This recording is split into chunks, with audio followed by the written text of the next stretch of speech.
Canudos. Exército contra camponeses em nome da República. Os últimos anos do século XIX no Brasil foram marcados por mudanças políticas expressivas. A escravidão foi abolida em 1888 e a monarquia foi deposta por um golpe militar no ano seguinte, 1889. Como consequência desses movimentos, conflitos aconteceram em diversos estados brasileiros. Um deles ocorreu no sertão da Bahia, uma região semiárida, com baixo índice pluviométrico, vegetação de caatinga, caracterizada por arbustos retorcidos com poucas folhas, e altas temperaturas na maior parte do ano.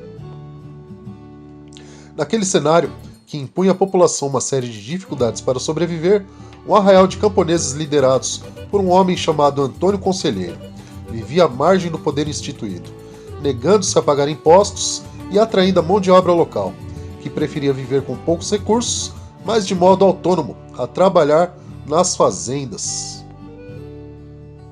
Os latifundiários nordestinos estavam insatisfeitos com a atração que o arraial de Belo Monte exercia sobre a mão de obra local.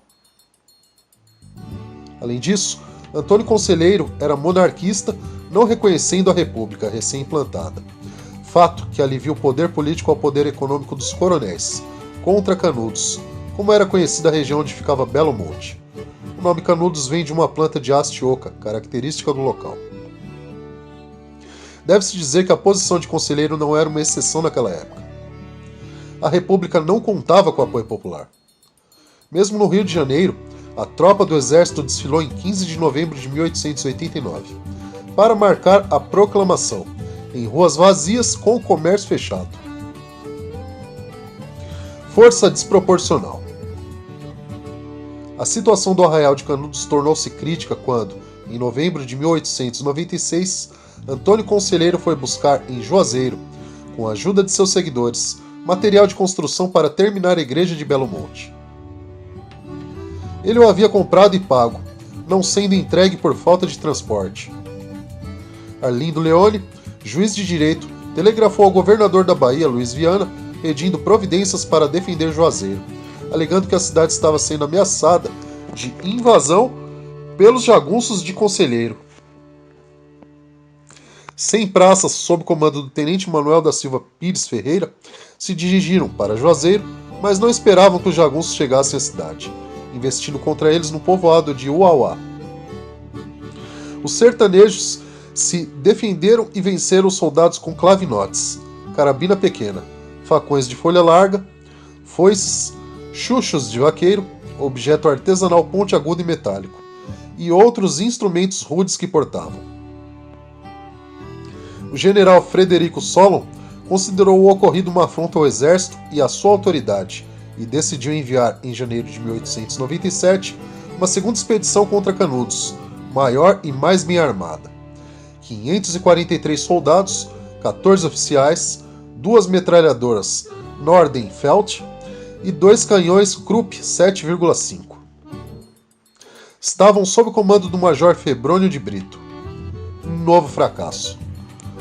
Foram rechaçados na Serra do Cambaió, trincheira de defesa dos conselheiristas, a 6 quilômetros de Belo Monte.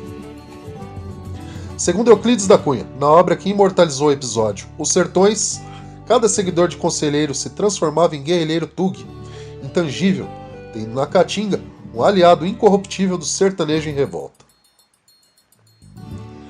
Corta-cabeças.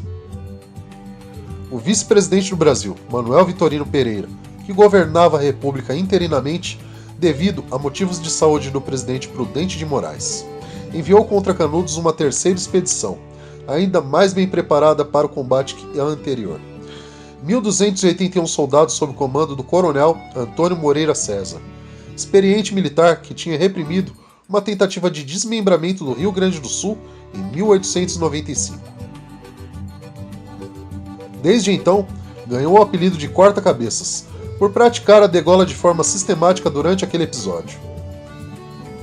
Essa nova investida, em 3 de março de 1897, também foi mal sucedida.